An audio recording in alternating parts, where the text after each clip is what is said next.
Boa tarde a todos e a todas que nos acompanham neste momento.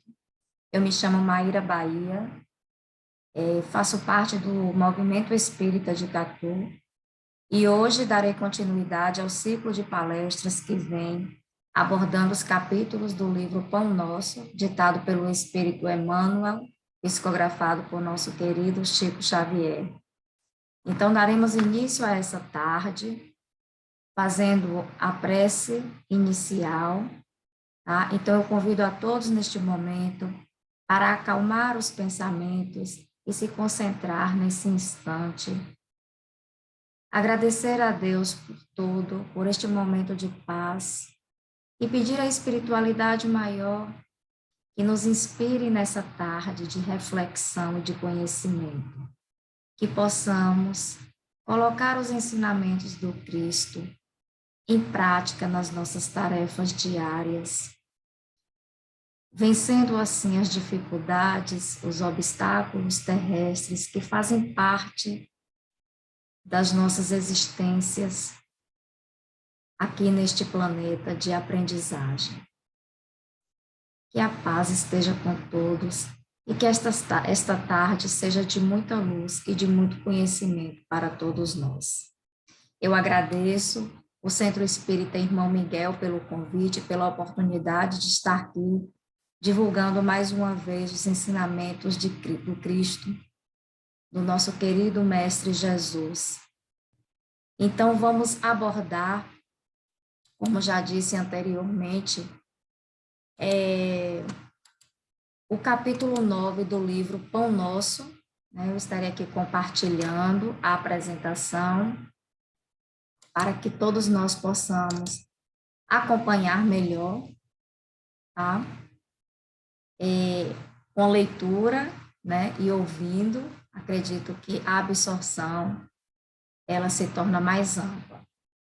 Então, o capítulo 9 do livro Pão Nosso é intitulado Homens de Fé, né? É justamente sobre esse assunto que nós iremos transcorrer e tomamos como base não somente o capítulo em questão aqui estudado, mas também o capítulo 9, tá, do Evangelho segundo o Espiritismo, que aborda a fé em todo o seu percurso. Tá?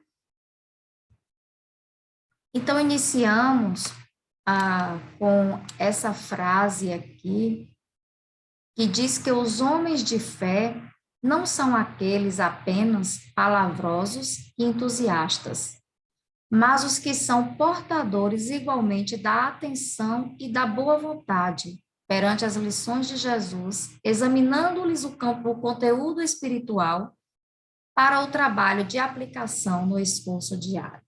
Então, já iniciamos com uma definição do que é o homem de fé. E aqui é muito bem clara essa definição quando diz que os homens de fé não são apenas aqueles palavrosos, tá? E entusiastas. Ou seja, não são aqueles oradores, os portadores da mensagem, mas aqueles que estão diante da mensagem e lhe dão toda a atenção e a boa vontade de aprendê-las, tá? De absorvê-las, para não somente divulgá-las, mas colocá-las em prática, né? Colocá-las em práticas baseadas nas lições de Jesus, examinando o conteúdo espiritual destas mensagens trazidas pelo Cristo. E, acima de tudo, sabermos, após analisarmos esse conteúdo espiritual, aplicá-los, tá? No nosso esforço diário de crescimento espiritual e moral. Daí, chegamos à conclusão de que os homens de fé não basta somente ouvir os ensinamentos do Cristo, mas, acima de tudo, ao examiná-los, absorvê-los para a sua vida e praticá-los.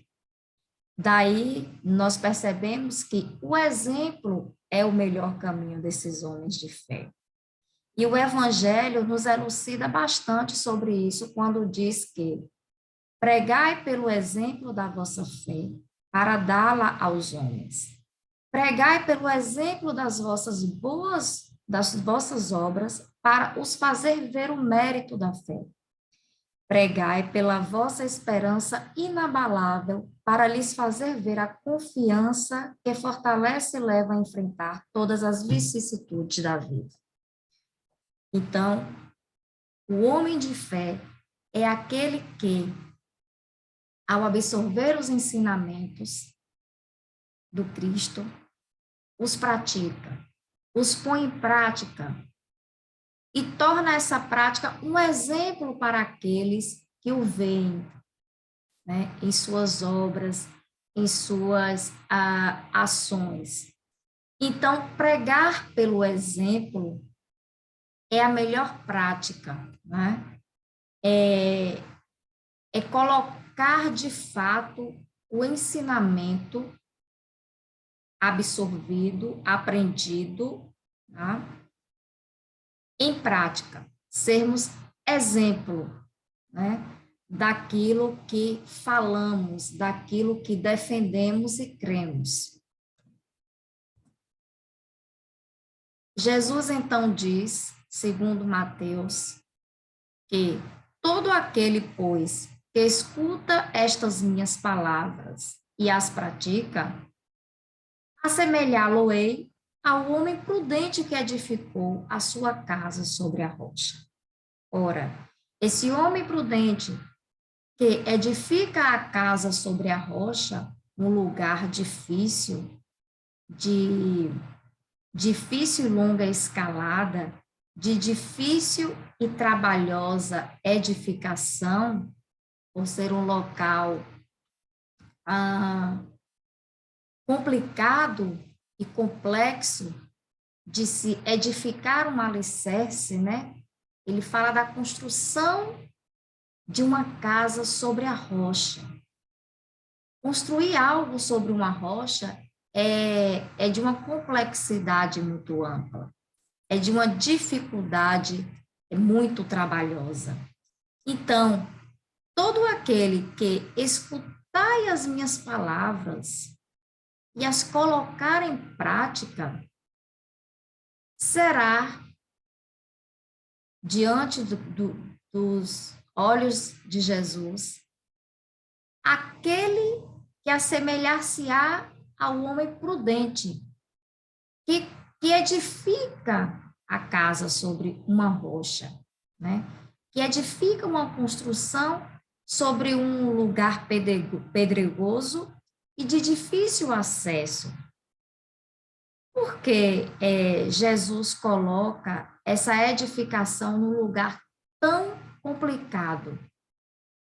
Porque é complicado, de fato, é complexo dentro das nossas vicissitudes de espíritos encarnados no planeta de provas e expiações, tá? Edificarmos a nossa prudência, os nossos progressos espirituais e morais, num planeta em que consegue distrair-se, tá, com elementos puramente materiais.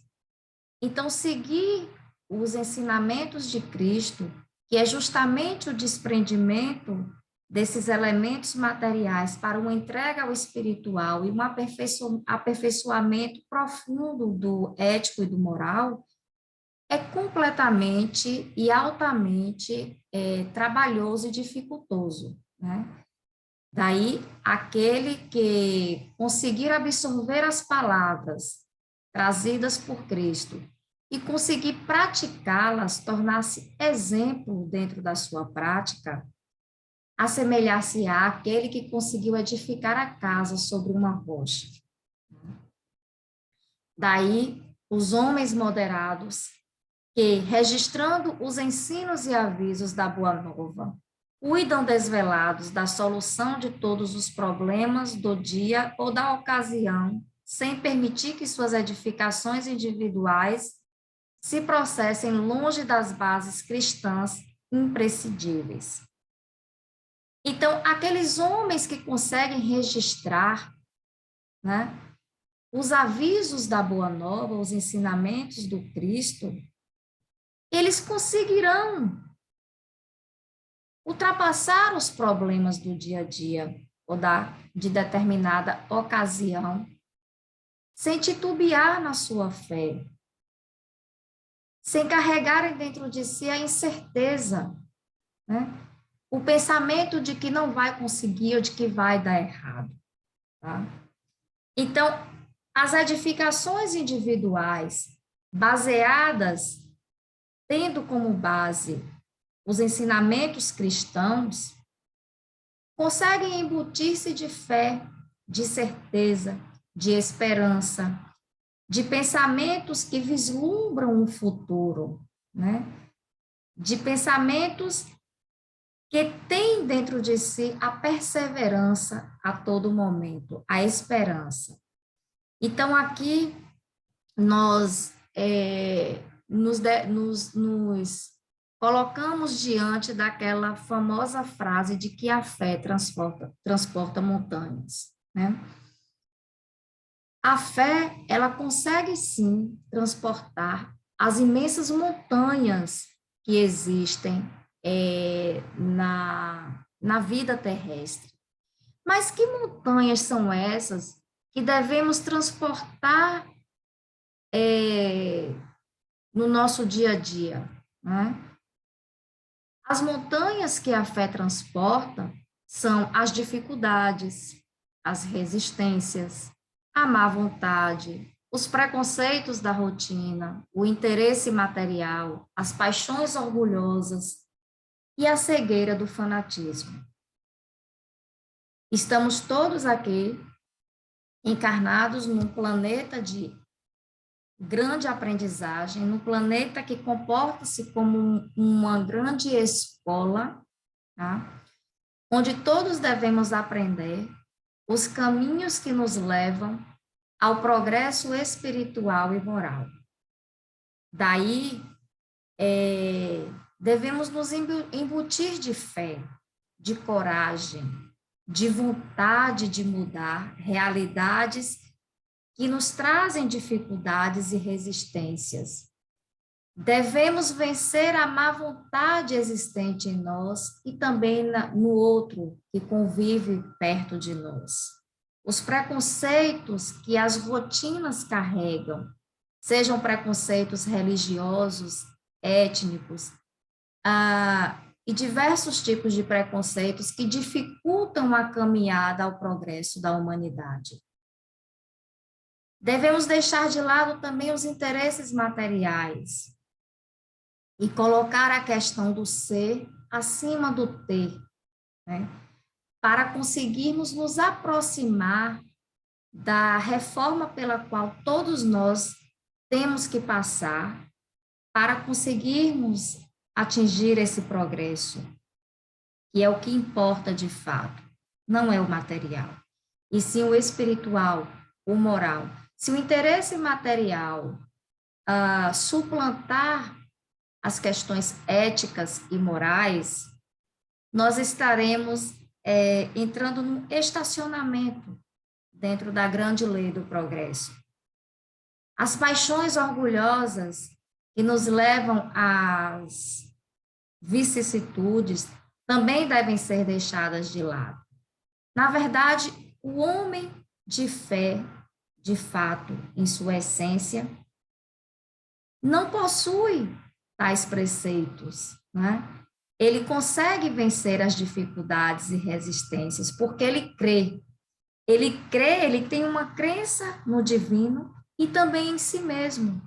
Então, é crer em Deus, de que tudo pode se transformar e dará certo, e também crer em si mesmo, que é fundamental para se embutir de força e de coragem para vencer todas as cegueiras e as dificuldades nas quais somos colocados frequentemente nas nossas tarefas diárias. Daí a fé robusta dá a perseverança, a energia e os recursos que fazem vencer os obstáculos, nas pequenas como nas grandes coisas. Já a fé vacilante dá a incerteza, a hesitação. Ela não procura os meios de vencer porque não crê que pode vencer.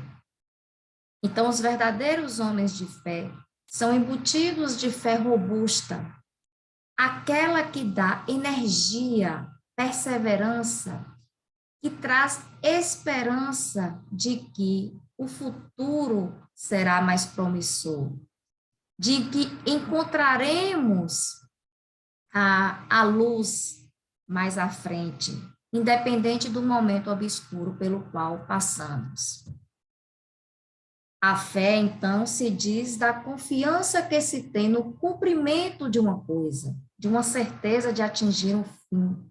Ela dá uma espécie de lucidez que faz ver no pensamento o fim para o qual se tende e os meios de atingi-lo, de sorte que aquele que a possui caminha, por assim dizer, com certeza. Então, a fé, de fato, ela é sempre permeada pela certeza. Não existe a incerteza, existe sempre a confiança de que se tem algo a ser cumprido lá na frente, de que atingiremos o fim, né, daquele objetivo e daquela meta que colocamos em nossa vida. E existe sempre nesse caminho a lucidez, tá? É uma fé que é sempre raciocinada. Não é uma fé cega tomada por determinado tipo de fanatismo, não. É uma fé embutida de lucidez, tá? Que analisa os conteúdos para caminhar nos meios necessários para se chegar ao fim almejado, sonhado, né? Para se chegar à realização. Sempre vale ressaltar que esse caminho deve estar colocado à luz de uma certeza e da razão. Por isso Jesus fala, examinar o conteúdo espiritual. Quando analisamos algo, estamos nos embutindo da razão. A análise, ela é possível através da razão. Então, a fé, ela deve ser sempre raciocinada, está sempre embasada na razão, na análise dos conteúdos que a envolvem, né? Então, atingir um fim é estar lúcido, estar sempre lúcido, lúcida na caminhada, é ter a certeza de que tudo vai dar certo dentro de uma razão e de uma lucidez que deve estar sempre contida naqueles que se propõem a atingir um objetivo. A fé verdadeira e a fé sincera, então, ela é sempre calma. Ela dá paciência, né? Ela é sempre embutida do saber esperar, né?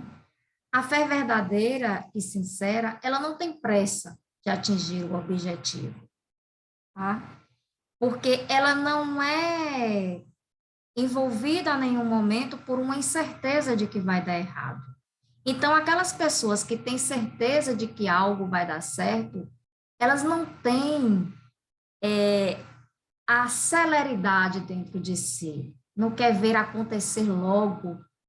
O que quer ver acontecer logo é porque tem medo de que não aconteça de fato o que ele quer, o que ele almeja. Aquelas pessoas, aqueles homens e mulheres embutidos da fé verdadeira e sincera, são sempre calmos, porque têm a certeza de que não importa o tempo em que vai acontecer. O que ele almeja e sonha vai acontecer, porque ele está tomado pela certeza e pela crença em algo maior, em Deus. Então, aquele que crê em Deus, em todo o seu percurso, é tomado da paciência, pela paciência. Porque essa pessoa sabe esperar os momentos certos, né? Para que as coisas aconteçam. Nesse percurso, então, de uma fé verdadeira e sincera, a humildade é essencial. Ora, para se ter paciência e calma em um processo para que ele ocorra e aconteça, é necessário que se tenha humildade, porque dentro desse processo longo de calmaria e de paciência, muitos obstáculos surgirão. Pessoas que irão se contrapor aos seus pensamentos surgirão.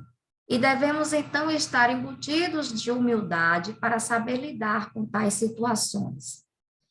A fé verdadeira e sincera, então, deve ser ativa, tá? Nunca passiva, ela não deve se entorpecer, ela deve ser ativa, né? Devemos fazer a nossa parte para que as coisas aconteçam. E para isso é importante a crença em si mesmo, tá? A crença em Deus, que mantém viva a nossa esperança e nosso teor de planejamento para o futuro, e a crença em nós mesmos, para sermos sempre ativos e não nos entorpecermos no meio da caminhada. Assim, chegamos aqui a uma linda e maravilhosa conclusão que o Evangelho segundo o Espiritismo nos traz, de que a fé, ela é a mãe de todas as virtudes que conduzem a Deus. Se não tivermos a vontade de querer ser, de querer saber, e a coragem, a esperança, não conseguimos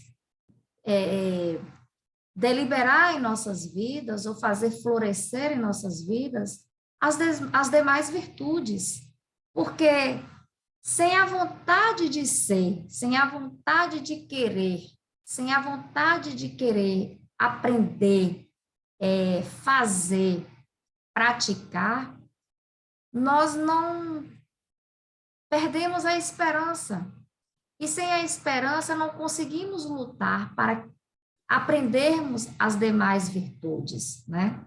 Então a fé, ela é mãe de todas as virtudes, porque ela é justamente essa vontade de querer, de fazer, de querer ser, de querer fazer.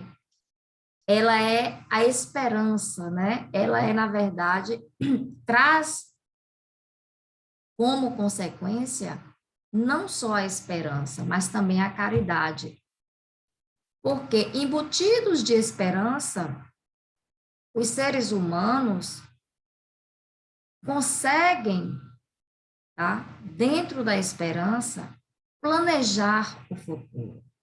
Nós só conseguimos planejar algo futuro ou para o próprio presente se estivermos embutidos de esperança, da vontade de que algo aconteça. Então, sem esperança, não conseguimos praticar a caridade, nem para conosco, nem para com o próximo. Então, devemos ter a vontade de praticar algo no presente e no futuro para praticarmos a caridade. Daí, o homem embutido de fé verdadeira e sincera, ele consegue, sim, desenvolver a esperança e a caridade em sua vida. E diante dessas palavras, nós vamos lá para aquela parábola da figueira, né? Ao ver uma árvore linda e robusta produzir apenas folhagens e não frutos, Jesus, então, toca nessa árvore e diz que ela não dará mais frutos a ninguém, né? Que não será mais produtivo. Traduzindo isso, essa metáfora para a realidade humana, né, de nós espíritos aqui encarnados na Terra, nós conseguimos entender a grande mensagem de Jesus ao dizer que aquelas pessoas que são tão tomadas de saúde, de virilidade, de disposição, devem não apenas exibir essa saúde superficialmente, sem nada fazer, tá, para trazer algum tipo de benefício a si mesmo e às pessoas que estão ali ao seu entorno, né? Então, nós somos uma árvore produtiva ou somos uma árvore extremamente seca que não produz nada, né? E isso cabe a cada um de nós ser o tipo de árvore que desejamos ser. Então, nós que estamos diante, por exemplo, dos ensinamentos de Cristo, diante da grande revelação da doutrina espírita, que nos elucida tão claramente os ensinamentos do Cristo, devemos ser divulgadores dessas palavras, praticadores desses ensinamentos, né? Para que sejamos árvores frutíferas que trazem benefício à humanidade. Então, eu faço aqui um grande questionamento de quantas figueiras secas habitam o nosso planeta. Será que o planeta Terra está muito mais habitado por figueiras frutíferas e produtivas ou por figueiras secas, né? Então, o emblema da figueira seca, né, que traz essa mensagem, essa parábola, é um emblema de todas as pessoas que têm os meios de serem úteis, tá? E não o são. De todas as utopias, de todos os sistemas vazios, de todas as doutrinas de base sólida, que nada fazem para que a humanidade progrida, que nada trazem de benevolente para que a lei do progresso flua, tá, dentro das convivências terrestres. As figueiras secas são, então, aqueles oradores que têm mais brilho que solidez, tá? Que têm brilho nas palavras, mas que substancialmente em seus corações não carregam nada de valoroso, né? Então, se fizermos uma análise social da contemporaneidade, da convivência desses espíritos encarnados aqui no planeta Terra, atualmente,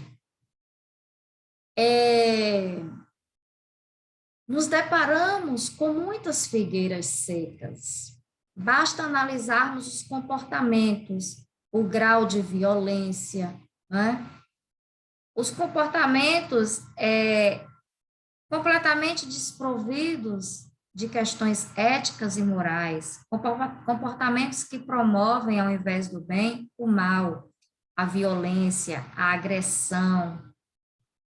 E agressões que não são propriamente com o outro, mas consigo mesmo, né? Então, se analisarmos o teor psicológico dos espíritos encarnados na Terra, nos deparamos com estatísticas muito desanimadoras e entristecedoras, né? Então, essa aqui é uma pesquisa que eu fiz em sites de busca para chegar aos números atuais de suicídio no mundo. Então, cerca de 800 mil pessoas cometem suicídio todos os anos no mundo, o que equivale a uma morte a cada 40 segundos, tá? Segundo a Organização Mundial da Saúde, a OMS. Então, estas pessoas são figueiras secas, que perderam o brilho, a esperança, a fé. São pessoas desprovidas de fé, que deixaram a luz da esperança obscurecer-se dentro de si, né? Então, pessoas que se entregam em demasiado à tristeza, às vezes por questões e dificuldades estritamente materiais, são pessoas que estão completamente desprovidas da fé. Não são homens de fé. São pessoas que deixaram de acreditar que um determinado momento, uma ocasião de dificuldade, é passageiro, é efêmero e pode ser superado. Basta tomar-se de coragem para enfrentar tais resistências e dificuldades, como vimos lá mais atrás. Então, em todo o mundo, estima-se que mais de 300 milhões, tá, de pessoas de todas as idades sofram com depressão. É muita gente. São muitas árvores infrutíferas habitando o nosso planeta. Porque quando tomados de uma tristeza imensa que nos leva a uma patologia de ficarmos trancados dentro de um quarto, de uma casa, em cima de uma cama, não estamos produzindo nada de benevolente, nem para nós e nem para a humanidade. Estamos completamente desprovidos neste momento de entrega total à tristeza, de esperança. Estamos completamente desprovidos da esperança, de planos, de entusiasmo, de vontade de realizar algo. Daí, desprovidos de esperança, não conseguimos praticar a caridade. Não conseguimos colocar em prática os ensinamentos do Cristo para com o outro, né? Ficamos completamente entorpecidos dentro da nossa tristeza, às vezes egoísticas, né? Mas vale ressaltar, patológicas que necessitam de tratamento e de ajuda, mas ali entorpecidos naquele casulo de tristeza, perdemos a força de viver, né? Perdemos completamente a esperança de planejar o futuro. E neste momento estamos completamente nus, né? De uma crença em algo maior, em Deus. Certa vez eu conversava com uma pessoa que sofre de depressão. E é uma pessoa que carrega muitas patologias, tá? Físicas e psicológicas. E conversando com essa pessoa, tentando motivá-la a animar-se, falava, abra a janela, abra as cortinas da casa, veja o sol nascer. Olha, quando vierem os pensamentos ruins, põe lá no YouTube uma palestra espírita, né? Vai ouvir uma música que lhe traga bem-estar. Eu estava tentando fazê-la rodear-se de boas energias, né? E essa pessoa me falava que não tinha ânimo, mas que acreditava muito em Deus. E que crença é essa? Que fé é essa que não traz o ânimo? Ora, se a esperança né? Se é a esperança a mãe de todas as virtudes, né? A esperança, desculpa, a consequência da fé, uma das consequências da fé, né? Que é a fé, a mãe de todas as virtudes. Que crença é essa em Deus que não consegue desenvolver nessa pessoa, né? Essa esperança e a fé. Então, isso me fez analisar de que a palavra fé caiu em um significado muito superficial, né? Num significado altamente superficial de que fala, eu tenho fé. Mas que fé é essa que não é embutida de esperança e de caridade? Uma caridade para si próprio, de fazer-se bem, e uma caridade, consequentemente, para aqueles que estão ao seu redor, né? Então, essa pessoa que fala que tem a todo momento fé em Deus, mas que está enclausurada dentro de um apartamento, de uma escuridão interior, ela não está de fato crendo nesse Deus, né? No Deus, porque ela não consegue colocar-se como algo promissor, nem para si mesmo, nem para o próximo a nenhum momento, a nenhum instante. Ao fechar-se dentro de si, tá?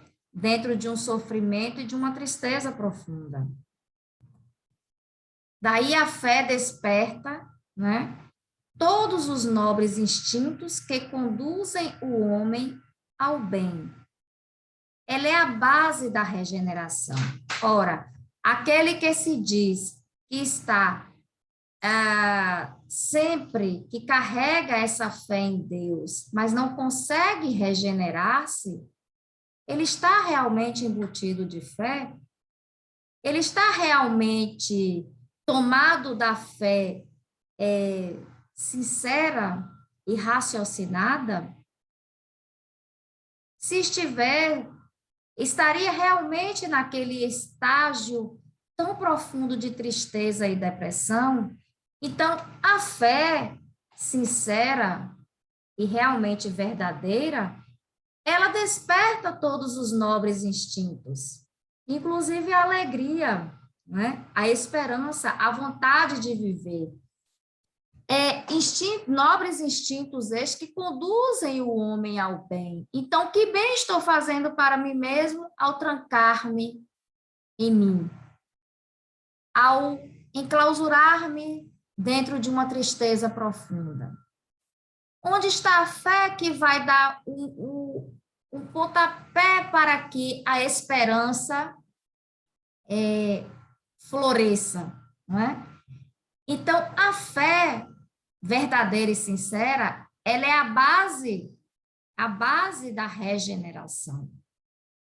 Regenerar-se diante de uma tristeza, regenerar-se diante de uma situação de dificuldade e de dor, de perda.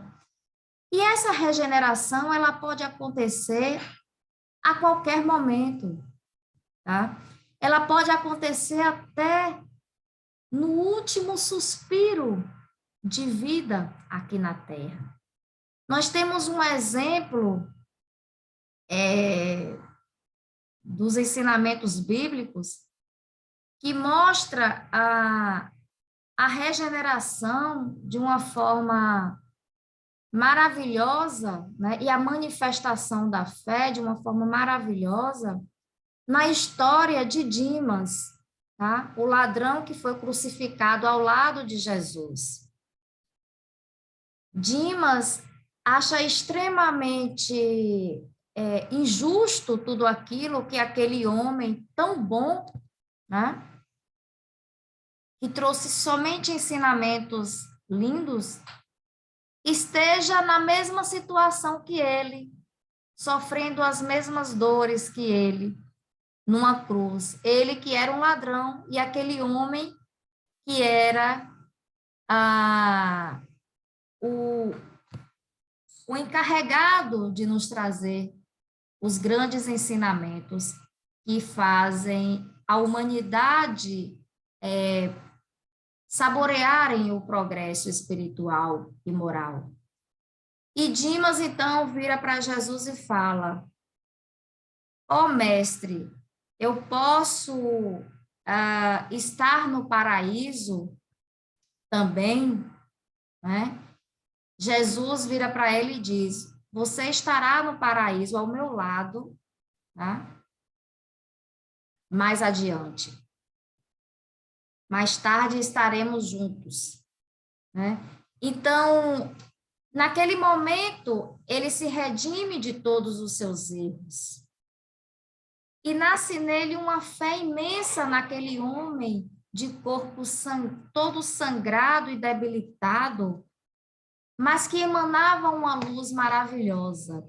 Então, aquele ladrão que entregou-se em toda a sua vida terrena aos maus comportamentos, né, éticos e morais, naquele momento de último suspiro, é embutido de uma fé maravilhosa, né? E essa fé o faz regenerar-se, tá? Arrepender-se de todos os seus erros e a vontade, a esperança de habitar um mundo melhor, mais sadio, mais construtivo, mais emanado de luz. Um mundo diferente de todo aquele que ele viveu e construiu aqui na Terra. E Jesus diz que ele estará ao seu lado do paraíso mais tarde, porque aquele irmão, naquele momento, consegue regenerar-se intimamente. Então, ter fé é a vontade de querer. Dimas foi tomado pela vontade de querer algo melhor para o seu futuro. Ele, inclusive, acreditou no futuro, né? De que existia um futuro além daquele ali, além daquela dor e da morte pela qual ele passaria. Ter fé é ter a certeza de que essa vontade pode receber seu cumprimento. Então, ele tinha já ali embutido de fé a certeza de que aquela vontade de querer habitar um lugar melhor teria seu cumprimento. Ele pediu a Jesus com muita fé, com muita vontade, né? E ele sabia no seu íntimo que aquele seu desejo e aquela sua vontade seriam cumpridos, tá? Daí, o concurso da palavra, tá? É sagrado e indispensável para que passemos pela reforma, né? O concurso da palavra é sagrado e indispensável, mas aprendiz algum deverá esquecer o sublime valor do silêncio. Naquele momento, Dimas é tomado pelo seu silêncio interior. E ele consegue, dentro desse silêncio, analisar-se, analisar todo o percurso que edificou aqui na vida terrena. Tá? E ali, naquele momento, ele já não vê mais um Jesus proferindo lindas palavras. Não. Jesus já estava ali, naquele instante, tomado de muita dor, né? E o seu físico já estava muito cansado e debilitado. Ele consegue enxergar a luz no Cristo, tá? No seu momento de silêncio. E ele consegue, dentro do seu silêncio individual, encontrar a sua luz. Então, o concurso da palavra é sagrado e indispensável, sim. E nós, que estamos dentro da doutrina espírita, somos divulgadores das palavras trazidas pelo Cristo. Mas é indispensável que nos coloquemos dentro do nosso silêncio interior, a fim de aprendermos, de fato, as palavras trazidas por Jesus. Daí, o concurso da palavra é sagrado e indispensável, mas aprendiz algum deverá esquecer o sublime valor do silêncio a seu tempo na obra superior do aperfeiçoamento de si mesmo, a fim de que a ponderação se faça ouvida dentro da própria alma, norteando-lhe os destinos. E foi o que Dimas fez. ele conseguiu, dentro daquele silêncio interior, enxergar uma fé que estava obscurecida dentro de si. Ele conseguiu ouvir-se. E dentro desse processo, ele fazia a regeneração, a reforma de si mesmo, crendo naquele homem que já nem proferia palavras naquele momento, mas que emanava uma luz magnífica, né? Mesmo estando com o corpo tão debilitado.